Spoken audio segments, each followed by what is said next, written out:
IVM.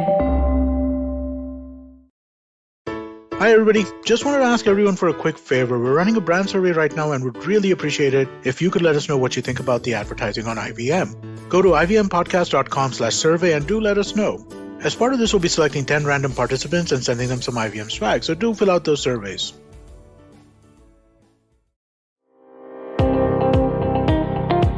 Welcome to All Things Policy, a daily podcast supported by Pragati, a flagship media initiative of the Takshashila institution. We are a bunch of policy nerds based in Bengaluru, and we like to bring fresh perspectives to Indian affairs and an Indian perspective to global affairs. So grab a cup of coffee, sit back, and join us for today's chat.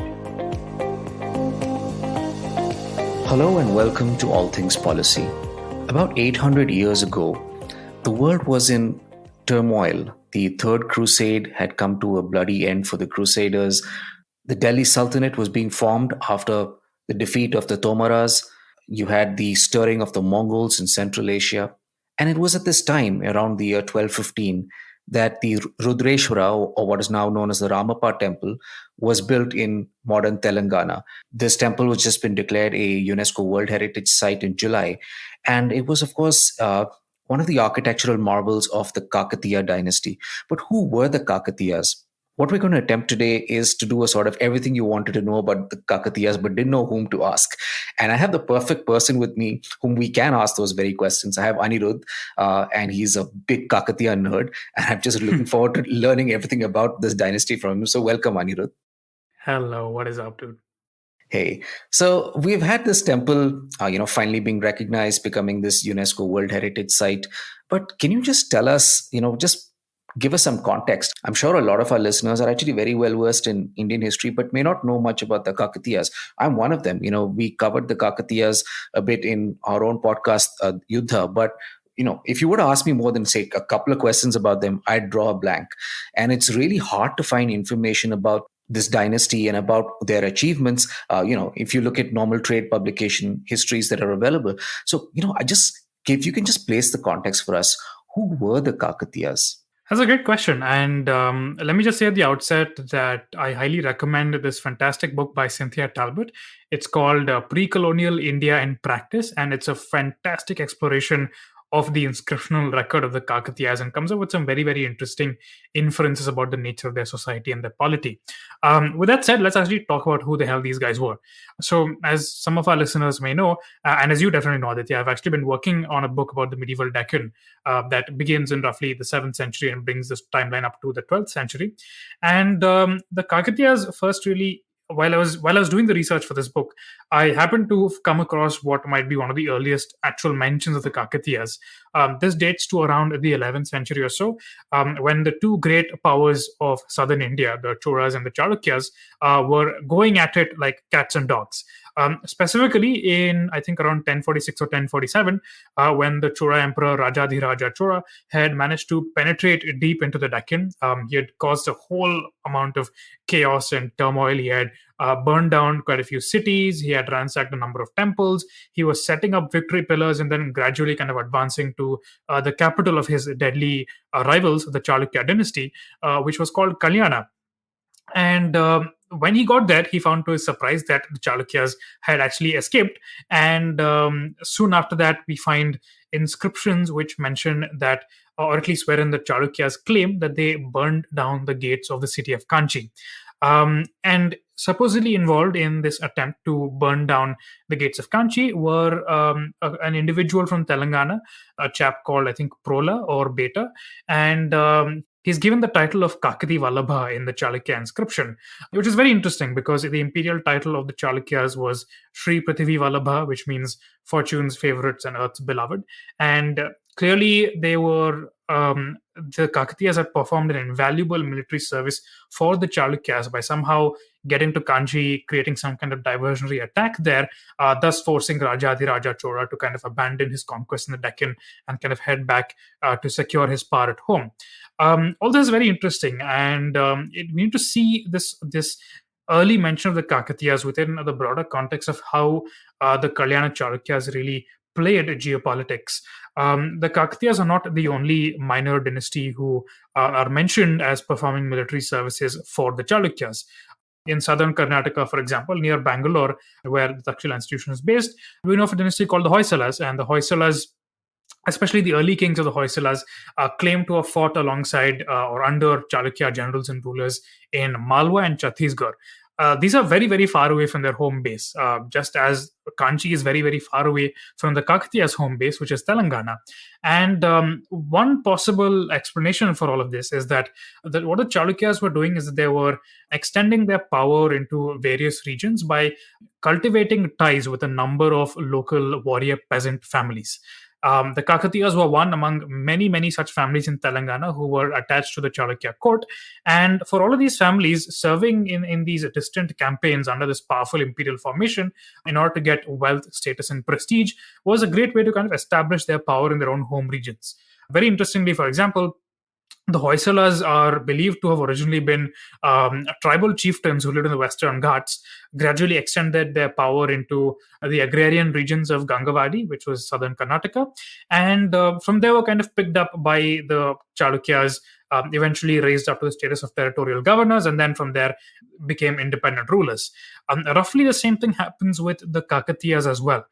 By the late 12th century or so, the power of the imperial center in Kalyana, the capital of the Chalukyas, is in decline. And many of these small dynasties, which have risen up to status over the last generation or two in various areas, start to aspire to royal pretensions. So, for example, you see the Hoysalas, while still claiming the title of Mahamandaleshwara or Great Lord of the Circle, generally used as a kind of designation for a vassal lord, while they're still claiming that title, they start to build enormous temples such as the Channakeshava or Vijayanarayana Swami temple at Belur. And similarly, the Kakatiyas also, roughly by the late 12th century or so, start to kind of throw off the shackles of Chalukya power and kind of do their own thing. Again, to emphasize, there was really no guarantee that the Kakatiyas were going to be the rulers of Telangana.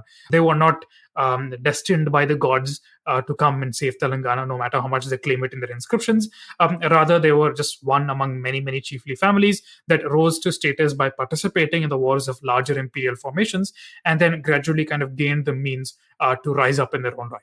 That's really fascinating. So these are basically small-time warlords, or people who act as auxiliary forces for the Chalukyas. Right. And like you said, in later inscriptions they talk about how they are saviors. Can you just tell us how you go from being this, petty chieftain or warlord to becoming a royal? How do you go about legitimizing yourself? So, from the mid or really from the early 12th century is when the Kakatiyas are starting to go to wars in their own right. So, their original center of power is Hanamkonda, which is near modern day Warangal. And that's where you can see their earliest temples. And from there, they kind of expanded their power into other regions of Telangana. And up till that point, they were still calling themselves Mahamandaleshwara. They were still claiming legitimacy by claiming to be connected to the Chalukyas. But by 1163 or so, this very, very interesting individual comes to the throne. His name is Ganapati Deva. I may have gotten the years mixed up. It's either 1163 or 1183, but it doesn't matter. Ganapati Deva is the most important of the early Kakatiya kings because he is the first among them to actually claim the title of an independent ruler. He calls himself Maharaja Dhiraja, great king among kings. He extends his power by actually raiding into coastal Andhra Pradesh, which is, again, quite interesting because up till that point, coastal Andhra Pradesh had been the real kind of cultural and economic and religious center of the Telugu-speaking countries. It had been actually fought over through many generations by the Cholas and the Chalukyas, and it had absolutely been devastated through all of these wars, which left more or less a power vacuum which the Kakatiyas were very easily able to kind of expand into from Telangana. You see Ganapati Deva appearing on the coast. You see him making donations to these much older Shiva temples, which were much more well established. And you see him, for example, taking over this port called Motupalli, which was the most important, one of the most important ports in coastal Andhra. And you see him claiming that he's subjugated the lords of all the areas near Motupalli, and he has promised traders that they can go about and do their business without interference from these bandits.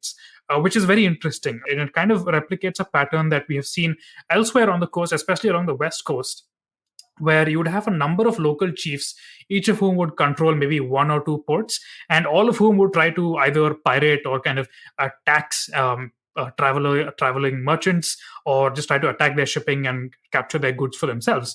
It was almost like a seasonal activity. Every season, just as nomads would move from place to place, you would have some of these bandit chiefs moving from port to port and like trying to loot ships that were there.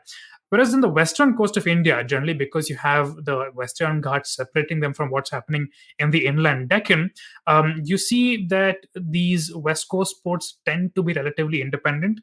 When there are dynasties in control, then there tend to be dynasties along the West Coast itself. But it's different on the East Coast because geopolitically speaking, there isn't really much of a barrier between the inland Deccan and the East Coast.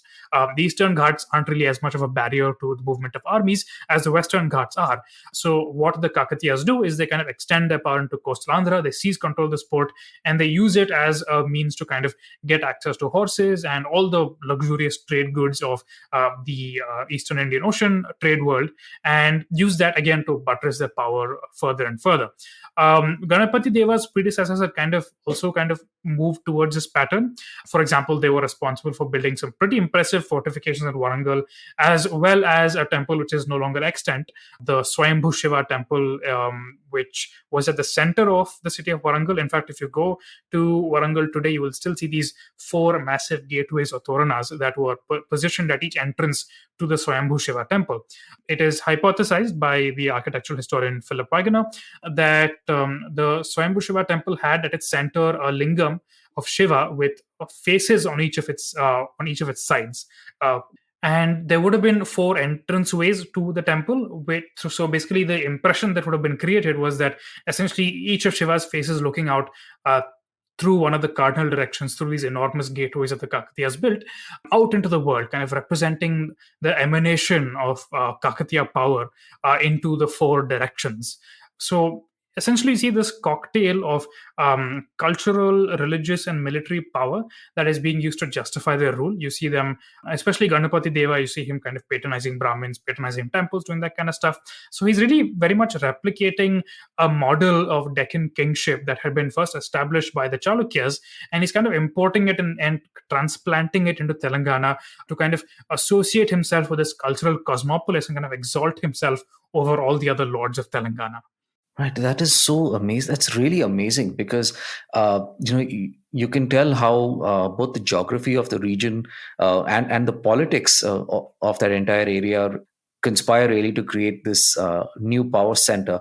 But Anirudh, what I really want to understand is, once this power center is created, how does it relate with its neighbors? I mean, I take it that that not everybody is going to be as welcoming, right? So this is in a sense upsetting the established order. So how do the Kakatiyas deal with what we would now call foreign policy?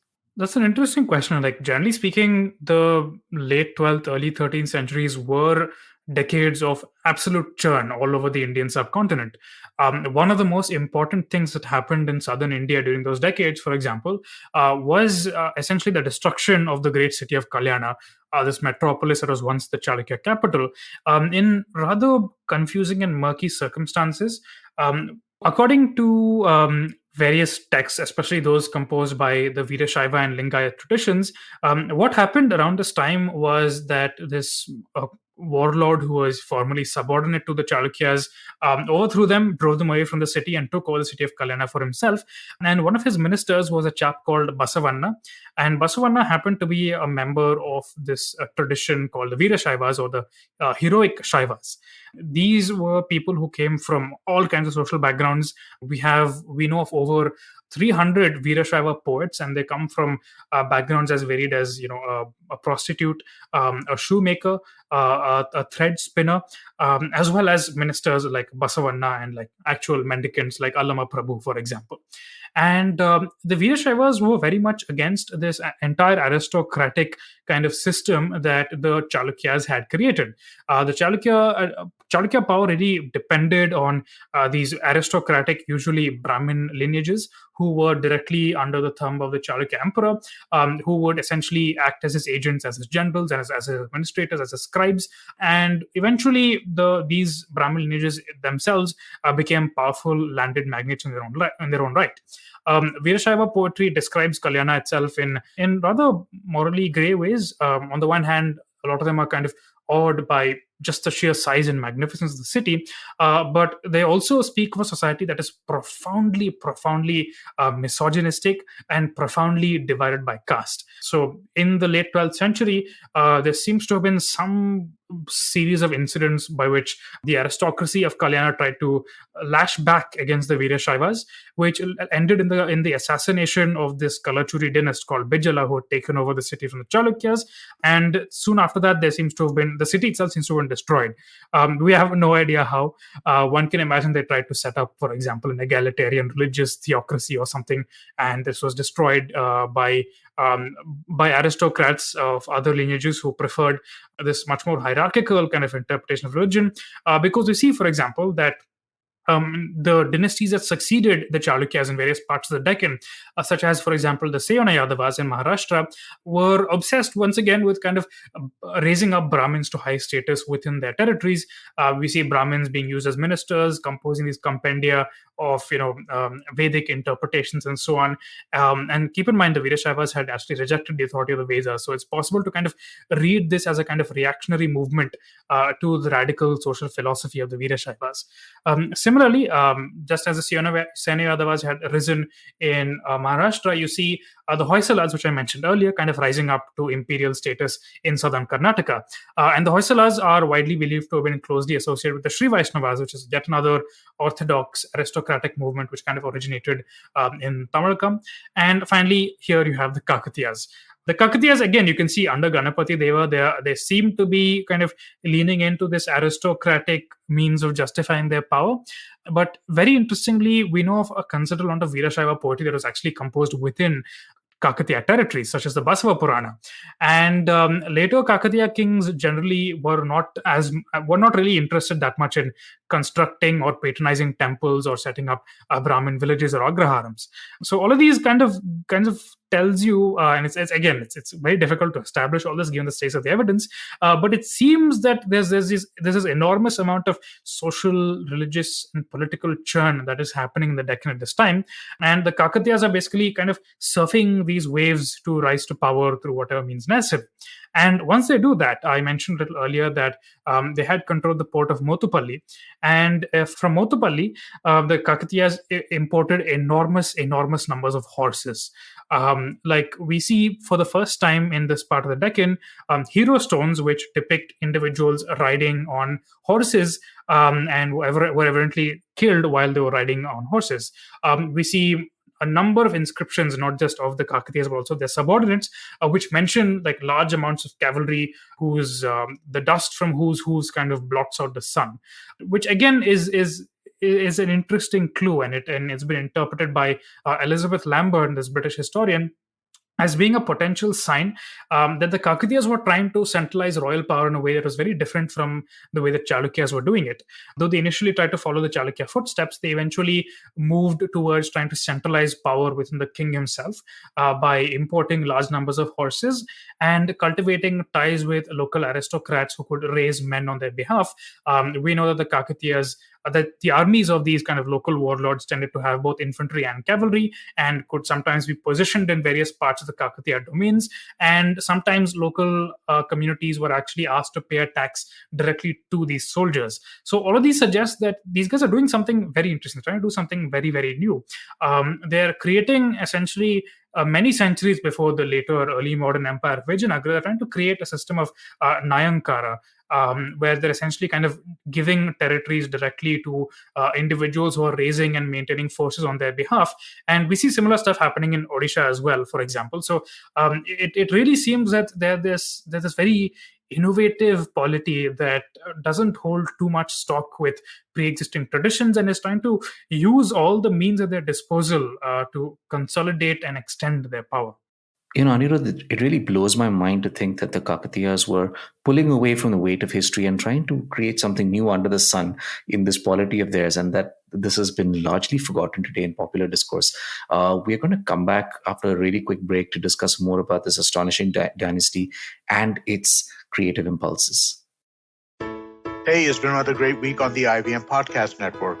On a bonus episode of Storytellers and Storytellers, Vineet is joined by Tanish Bakshi, who shares about making music for the film Shershah. We have a new show, The Last Brand Standing. Anupam Gupta and Ambi Parmeshwaran get together and discuss some of the biggest and most public feuds in Indian brand history. Do check that out. What do brains and saturated fat have in common? Find out with Ashton on The Habit Coach. On Simplified, Chuck, Tony, Shriketh, and Naren discuss why the Chinese government killed its tech sector. On the Filter Coffee podcast, Karthik and filmmaker John Lefkowitz talk about the genius of acclaimed filmmaker Walter Murch. And on Echoes of India, find out how Anirudh talked to Gautam Buddha himself.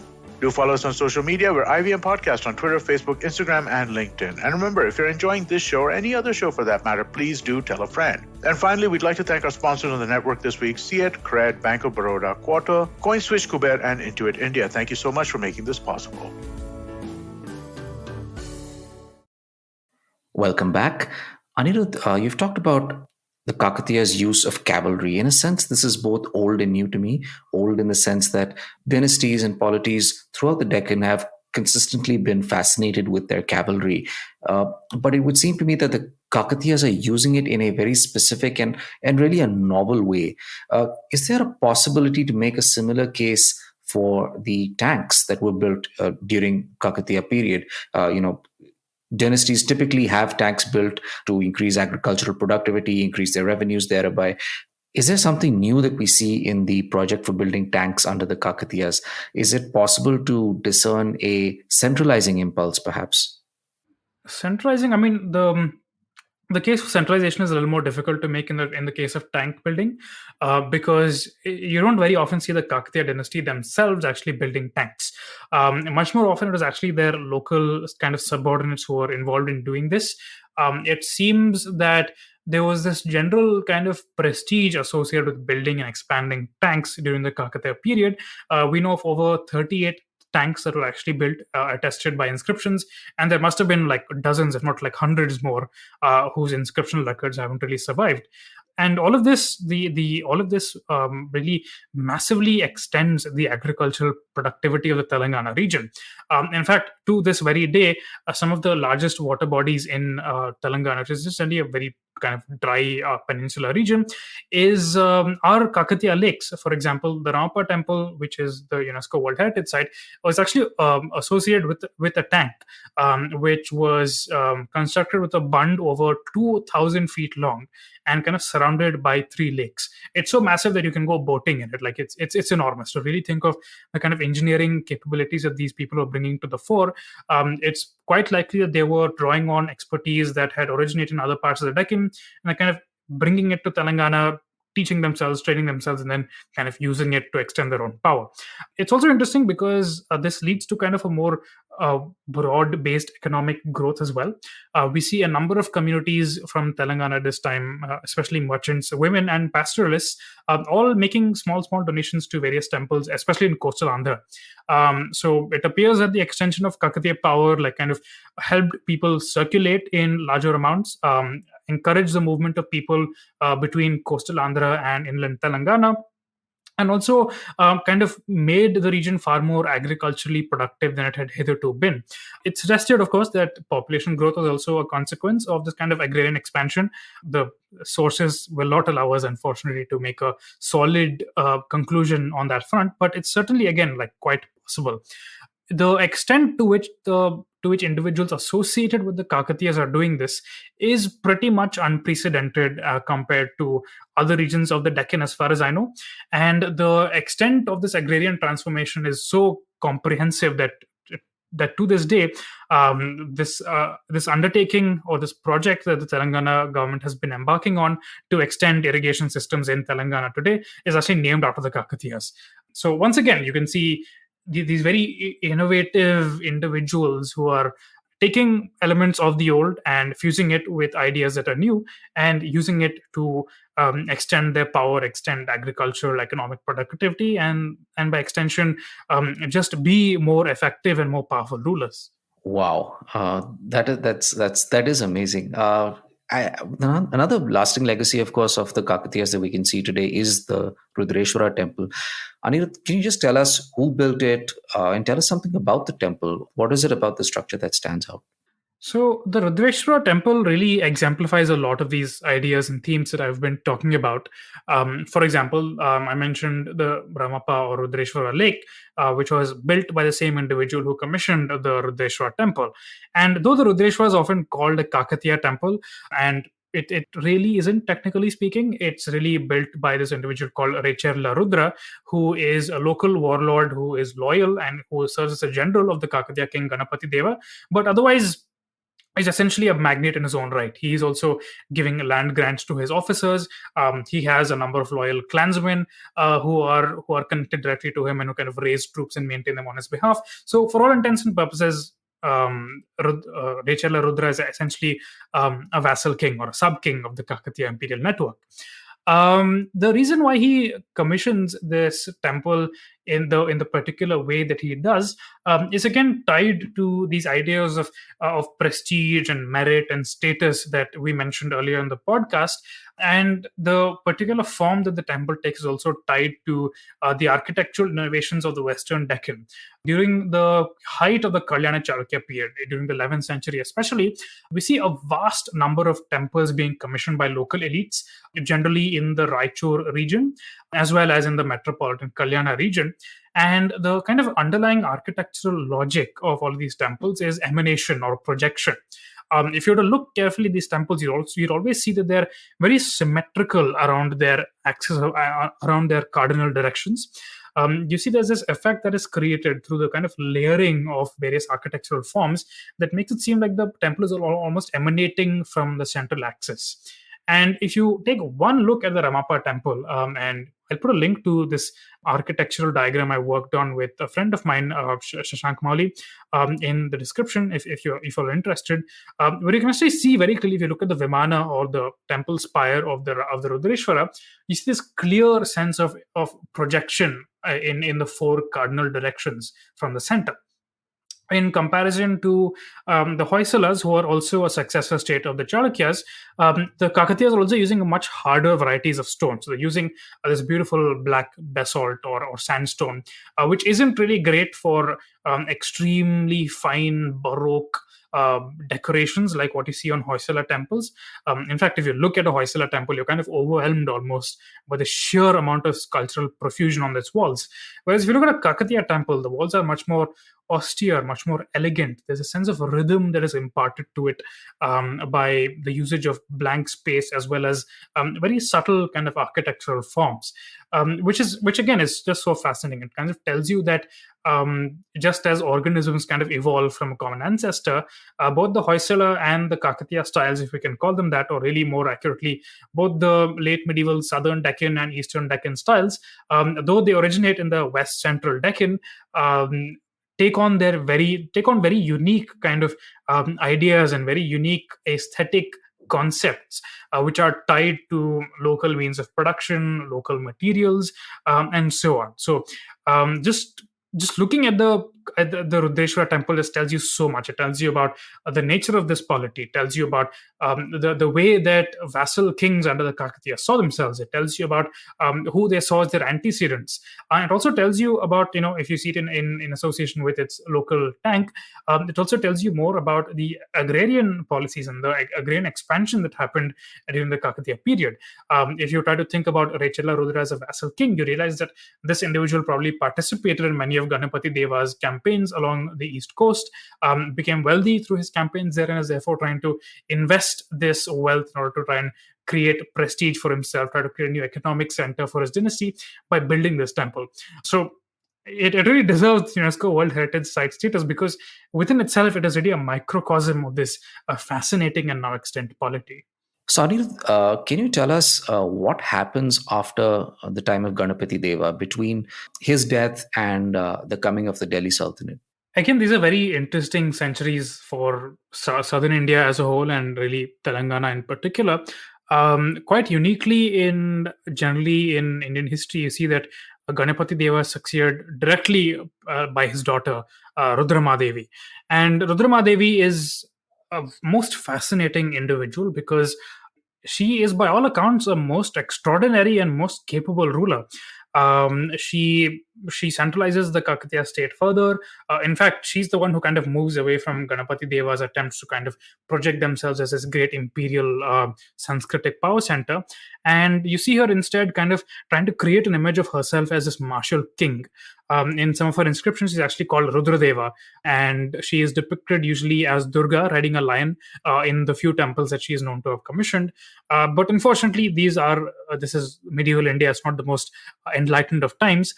She faces a number of rebellions in inland Telangana and Rayalaseema, which are led by, again, these powerful local dynasts who apparently, despite Rudrama Devi's military successes, are simply not okay with being ruled over by a woman. So much of her reign is actually spent in trying to subjugate these local power centers. According to some sources, she actually dies in battle fighting against some of these local warlords. But her grandson Prataparudra is, again, like most remarkable, most effective individual.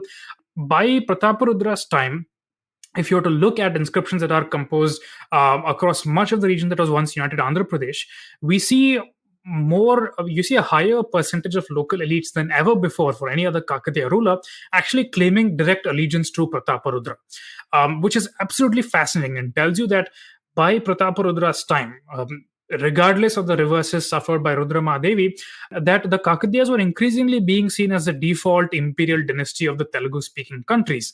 And Prataparudra, again, is a very, very effective ruler, very, very militarily capable. He vastly increases the amount of cavalry that is at the command of the Kakatiya state. He embarks on expeditions, especially towards the south. He does a lot of stuff in the Tamil country, sacks a lot of cities, extends his territory quite substantially. But of course, when the Delhi Sultanate arrives, partially due to the assistance of the Kakatiyas' deadly rivals, the Yadvas of Maharashtra, he's a little bit on the back foot. And there is a long lasting siege on the city of Warangal, and one of the most significant outcomes of the siege is that Prataparudra is forced to concede significant amounts of gold, but is also forced to concede massive numbers of cavalry. He is forced to give up his horses to Malik Kafur, who was Alauddin Khilji's general. And of course, we talk about this in much more detail in our military history podcast, Yuddha. So you should definitely go and check that out if you're interested. But I'd just like to quickly dwell on this point about horses being used as tribute, because horses in the medieval world were extremely expensive animals. You had to get them at great expense from vast distances. They very often were not well suited to Indian climatic conditions, because especially the Kakatiyas, these guys were probably kind of importing horses that were originally from the Tibetan plateau and so on. And they were importing them at large numbers. They had to invest a lot in kind of training individuals to kind of to ride them and to be effective cavalrymen.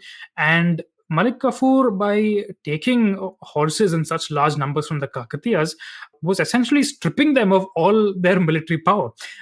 Without cavalry, the Kakatiya ruler could not effectively kind of force local power centers to be loyal to him, because he could not quickly send a force there to compel them to do so.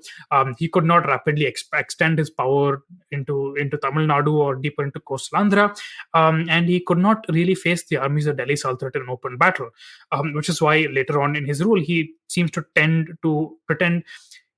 to prefer to fight the Delhi Sultanate from his bastion at Warangal rather than out in the open field.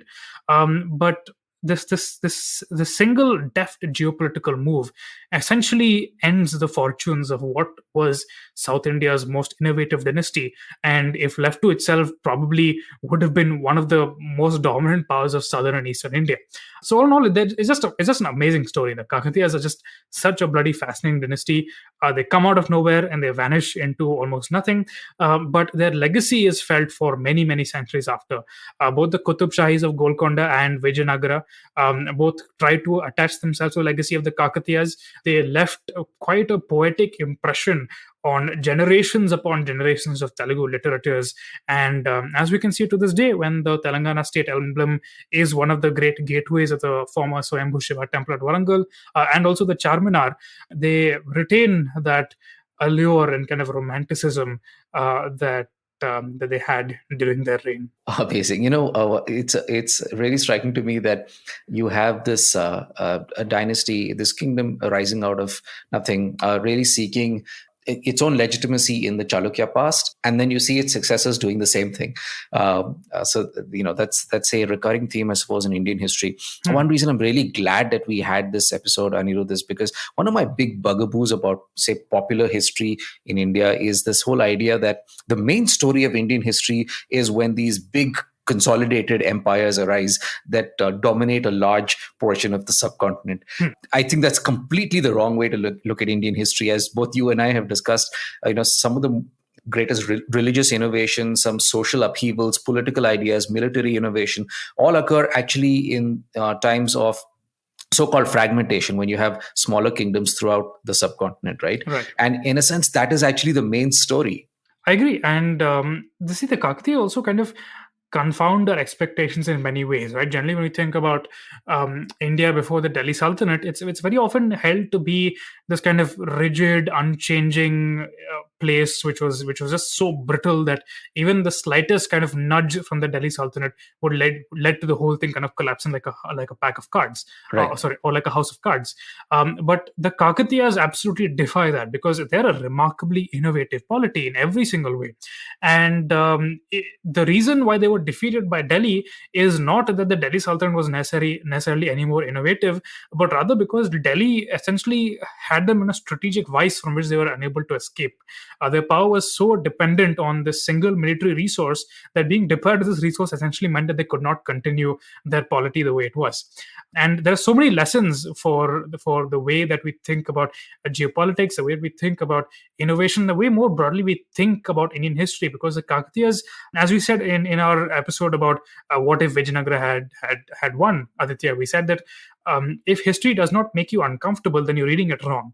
And the Kakatiyas, if you come at it from this unified North India centric, stable golden age India, where all parts of India are the same and everything is all majestic and measured and changes at a very, very slow pace, the Kakatiyas will make you very uncomfortable and force you to kind of revise a lot of your ideas about how Indian kingship could work and what Indian kingship could be when it was under the charge of these very interesting upstart local dynasties. Absolutely. The idea that Indian history moves at a stately pace is quite wrong, basically. But yeah, so thanks a lot, Anirudh. I just absolutely love these discussions that we have, discussing, these aspects of Indian history that are often forgotten. And we'll have a link to Cynthia Talbot's book in the description. Definitely check it out. And thank you so much, Anirudh. My pleasure. And thank you all for joining us on All Things Policy. The Takshashila Institution is an independent, non-partisan think tank and a school of public policy. We have education programs lasting 1 semester and 1 year that are tailored specifically for people like you. They are all online and you can take them from anywhere. Admissions are now open for our 12-week graduate certificate program in public policy, defense and foreign affairs, technology policy, and health and life sciences. Visit takshashila.org.in/courses to find out more. If you liked our show, don't forget to check out other interesting podcasts on the IVM network. You can tune into them on the IVM Podcast app, ivmpodcast.com, or wherever you listen to your podcasts. You can also follow IVM on social media. The handle is @IVM Podcasts on Twitter, Facebook, and Instagram. And hey, if you'd like to dive into Takshashila's research on technology, strategy, and economic affairs, check us out at our Twitter handle @TakshashilaINST or our website takshashila.org.in. Namaste, this is Cyrus Brocha. I am part of the government cancel culture program to remove rubbish off all the different streams available. So what we have is all the collected rubbish we put together on our show. It's called Cyrus Says. It's on IVM Podcast. You have to watch it and listen to it. It's on our app. It's on our website. It's on the YouTube channel. It's on Facebook. There are many different ways. Don't bother me and ask me how. You have to find out. We talk to different personalities. Many of them are known. Some are just people we meet downstairs and invite them up for chai. But the point is, it's fun and it's very therapeutic. So please join in and listen to Cyrus Says. Season 3 of Echoes of India, your favorite history podcast, is back on the IVM Podcast Network. I'm your host, Anirudh Kanisetti. Join me on a journey through the wonders of early India as we explore the centuries between Buddha and Ashoka with critical research, empathy, and great storytelling. Along the way, you'll hear from all the vibrant peoples who shaped our world, from monks and farmers to warriors and emperors. New episodes are out every Monday.